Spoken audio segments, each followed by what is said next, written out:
Hello everybody, Philip here, the Photoshop educator at the Shaw Academy.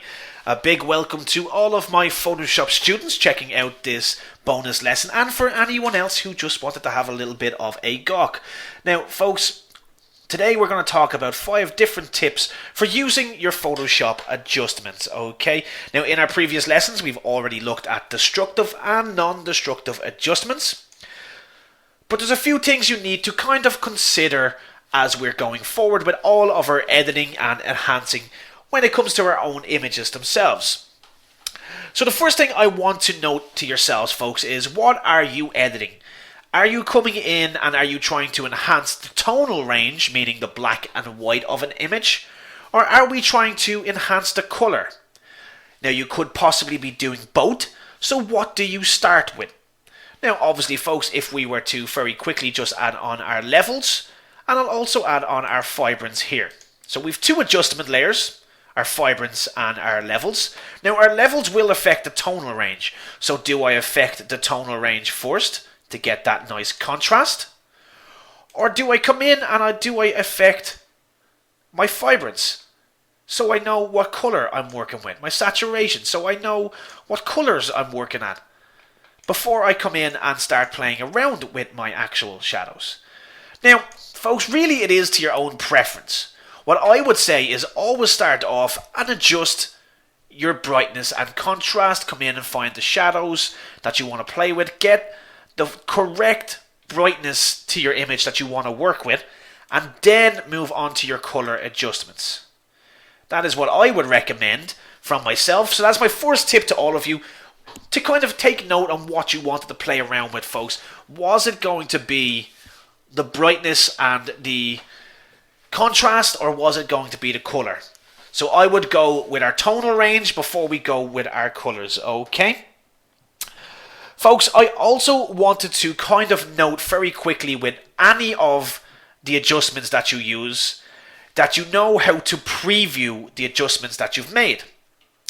So although I've turned this image grayscale just using my vibrance and saturation, I can preview using the icon here, okay, which is our preview icon, by just clicking it on and off. I can also turn the eyeball here on and off, which will affect by turning the layer off rather than a preview. And we can do the same here, allowing us very quickly to kind of demonstrate what we're working on and have a quick glance back at all of the adjustments we've made, okay? Now folks, something that we haven't really touched on too much, what I'm going to do is I'm going to delete both of these, is our selections. So if you are doing any sort of full color range or color change to an image, it's nice to use our selections and our masking together. So I'm just going to grab my quick selection tool, shortcut is W.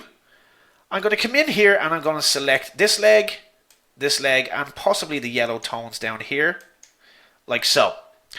So by making my selection, if I add on a color adjustment layer, you can see my mask has already been created for me based on my selections, meaning that I can make very, very quick colors to change. I can then use my preview, which we already talked about, to have a look at the difference. So folks, there's a lot of different ways of going about it, but I do recommend that you kind of harness all of the tools together, so we can kind of come in here and change the colors to the way that we want them to suit. Also folks, moving on then, I also wanted to note, if you look at this image, okay, it's nice and colourful. It's got that kind of 80s pop feel to it, you know, but it is colourful. But what if this image was black and white? Although it is grayscale, and the tones and the shades that are in it are all different shades of grey, okay? Time to make that 50 Shades of Grey joke.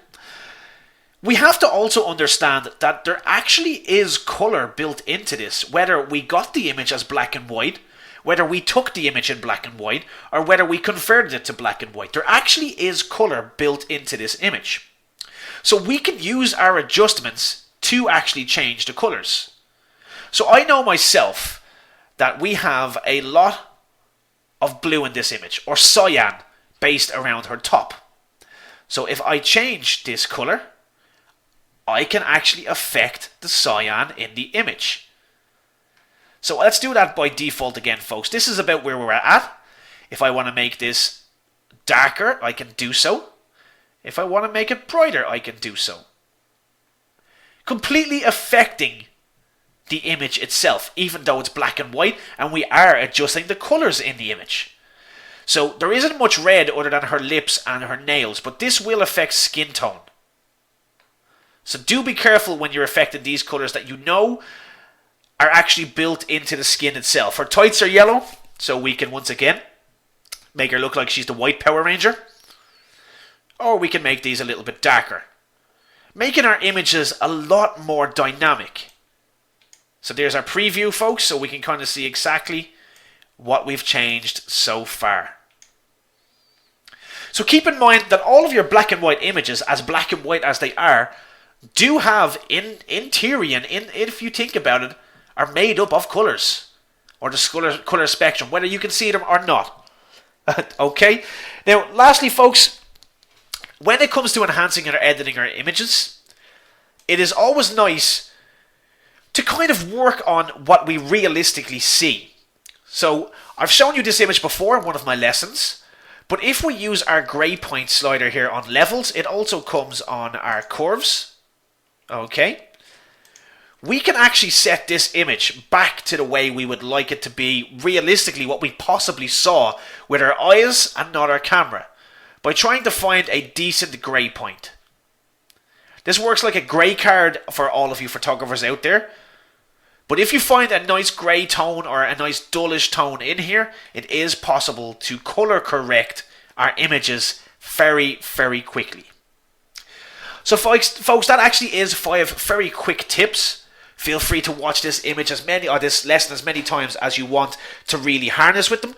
But of course, I want you to practice. That is the main way to really get to use to all of your adjustments, okay? So thank you very much for taking part in my course and listening to today's bonus lesson.